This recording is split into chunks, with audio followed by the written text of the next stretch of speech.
Украину подталкивают к завершению войны. Эрдоган может выступить против Кремля и пророчество патриарха Кирилла. Конец света близок. Обо всем этом расскажу подробнее в эфире Нехта. Самые важные и интересные новости.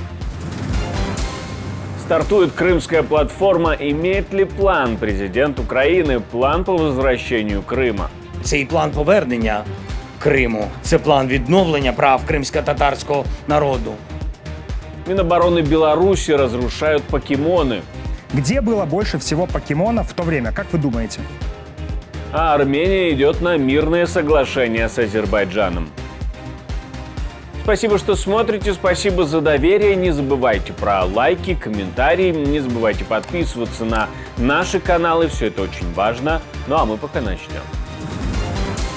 Западные партнеры требуют у Украины четкий план действий в 2025 году, если война будет продолжаться. The Wall Street Journal пишут, что США и европейские страны подталкивают Киев к формулировке надежного плана «Б» на следующий год. Авторы указывают, что партнеры не отказываются помогать Украине по утвержденному плану, но общественная поддержка в некоторых ключевых для Украины странах падает, а Россия не быстро, но продвигается вперед. Некоторые европейские дипломаты говорят, что Украина должна быть более реалистичной в своих целях. Это даст возможность западным чиновникам отстаивать перед своими избирателями необходимость передачи Украине оружия и другой помощи.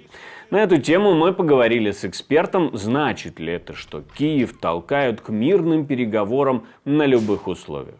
Украина до ноября месяца на основании своей формулы мира представит как раз план достижения необходимого мира. Параллельно с этим, конечно же, ранее, уже в сентябре месяце, президенту Байдену будет представлен план победы, где без лишних слов, без пустой риторики будут указаны направления, что необходимо сегодня для эффективного отпора российскому агрессору и, в конце концов, окончания этой войны на адекватных условиях.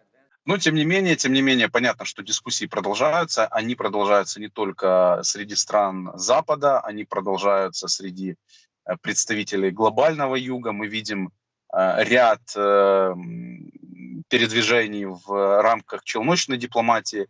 Это и когда катаются советники по вопросам безопасности к лидерам стран. Это когда встречаются министры иностранных дел, когда встречаются лидеры государств.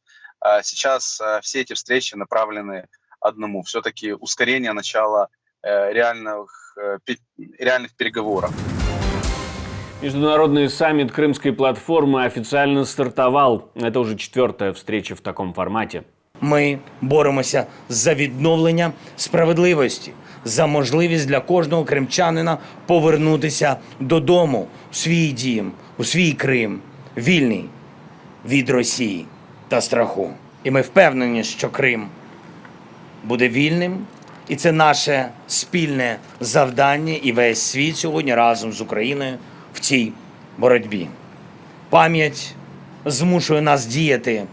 І план формули миру – це і план повернення Криму, це план відновлення прав кримсько-татарського народу, прав українців та всіх, хто живе на цій землі. Есть ли на самом деле какой-то более-менее четкий план по возврату Крыма у Украины, или президент делает формальные заявления? Мы поговорили об этом с Игорем Чаленко. Тема Крыма остается слабым местом непосредственно кремлевской власти. И понятно, что Киев пытается использовать, во-первых, эту карту для как можно быстрого завершения войны в широкомасштабном измерении, но в то же время есть понимание, что Крымская платформа как формат действительно может в дальнесрочной перспективе стать одним из важнейших рычагов возврата полуострова под контроль Украины. Украина не будет освобождать Крым исключительно военным путем, поскольку на кон будет стоять громадное количество жизней и наших солдат, и, в общем, необходимо искать другой, более тяжелый путь, но который поможет сберечь жизни украинцев. Президент Турции сделал заявление относительно оккупированного Крыма, в который раз подчеркивая, чьим на самом деле является полуостров. Боль от трагедии, пережитой нашими потомками, крымскими татарами, турками, которые были насильственно изгнаны со своей родины, не утихает вот уже 80 лет. Аннексия Крыма, против которой выступает Турция и которую она не признавала с самого первого дня, усугубила их страдания. Наша поддержка территориальной целостности, суверенитета и независимости Украины остается неизменной. Возвращение Крыма Украине – это требование международного права.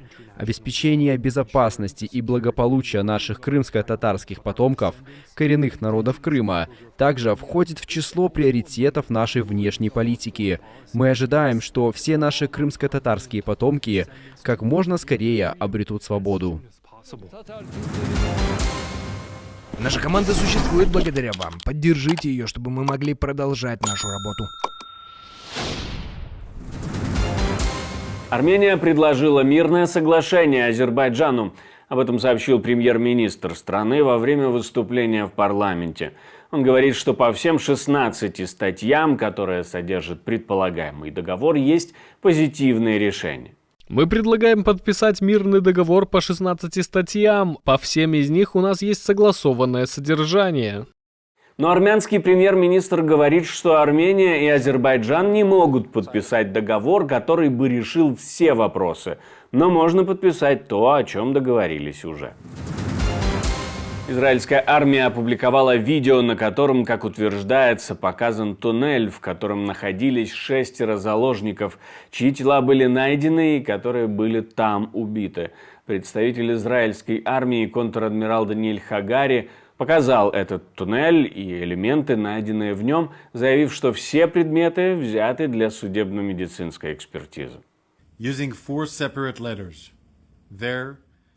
Шахта спускается примерно на 20 метров под землю по 4 отдельным лестницам и соединяется с узким туннелем без комнат. Он настолько низок, что в нем невозможно стоять прямо. Туннель имеет длину около 120 метров и заканчивается заблокированной железной дверью. Эта короткая заблокированная часть туннеля – место, где держали и убивали заложников. Мы знаем, что вместе с заложниками здесь находилось от 2 до 6 террористов. Мы собираем здесь все материалы для экспертизы, для исследования. Мы видим магазины и патроны для АК-47, которыми пользовались террористы. Коран, расческа. Нам нужно это все проверить.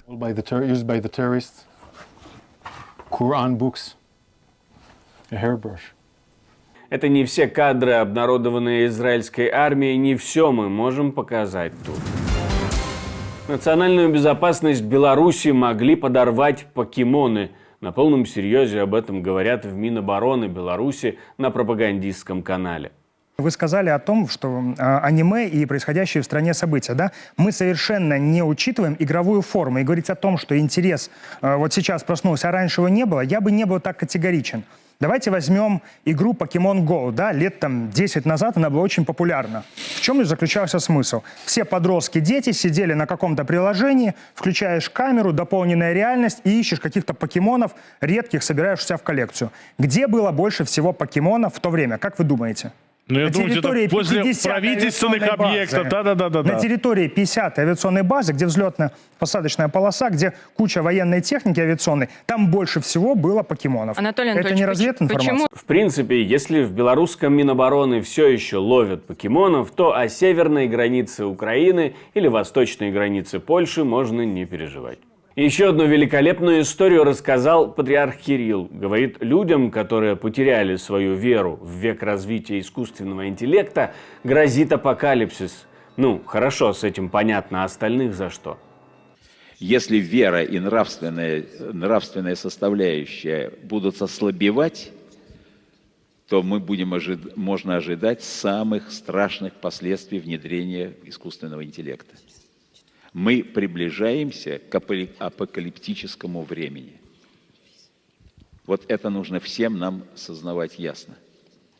И единственный выход вот из этого возможного кризиса – это вера в Бога. Вот громко говорю на весь мир. Отказываемся от веры в Бога, опять опускаемся в эти дарвинистические все концепции и марксистские. Ничего не получится. Перестаем пользоваться искусственным интеллектом, начинаем своим домашним.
Мне остается добавить, что мы существуем только благодаря вашей поддержке, ваше спонсорство, донаты, то, что вы нажимаете кнопочку «Супер спасибо», помогает нам создавать новые и новые видео, мы вам за это очень благодарны. И если вы находитесь в России или в Беларуси, безопасно нас можно смотреть через VPN, как именно инструкцию мы прикрепили к этому видео. Не забывайте ставить лайки, оставлять комментарии, не забывайте подписываться на канал, если вы этого еще не сделали.